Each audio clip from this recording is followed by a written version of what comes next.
Di ba licensed professional teacher ka? Bakit nag-financial advisor ka? One of the most asked questions I get from people around me. Well, I see nothing wrong with this profession. Ang sagot ko sa kanila, bakit hindi? Alam niyo ba, bago kami maging financial advisor here in the Philippines, kailangan muna namin mag-exam. We have a license. Is it a scam? No, because our license is handled by the Insurance Commission. We are government regulated. Whatever you sign up, it's under IC mandated by the government of the Philippines. And the policy contract that you have signed, it's notarized. And aside from that, iba't ibang trainings and seminars ang kailangan naming atinan at bayaran para makagain kami ng knowledge at may share namin sa inyo for you to have additional ideas in securing your wealth. Ano ba yung ginagawa namin?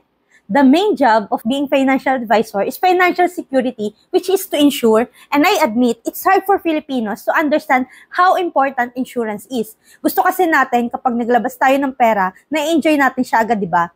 But in reality, kaming mga financial advisors, we are the only one who can offer such financial instrument, which is to deliver cold cash to your family, to yourself when you get sick, when you get old, when someone parents ang namatay, when you have money in stocks, in properties, kasi bago yan matransfer sa inyo, you have to pay taxes. Payag ka, wala kang control sa property mo. We also do estate planning, the retirement fund of the client, how much they should prepare, the health coverage that they need, the educational fund for their children, or para sa mga apo niya.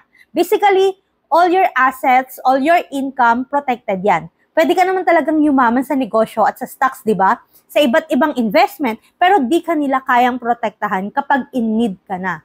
So ngayon, ang hirap pala ng ginagawa ng isang financial advisor, no? So if you like this content, just like and share and follow my account to learn more. This is Ros De Leon, your financial advisor.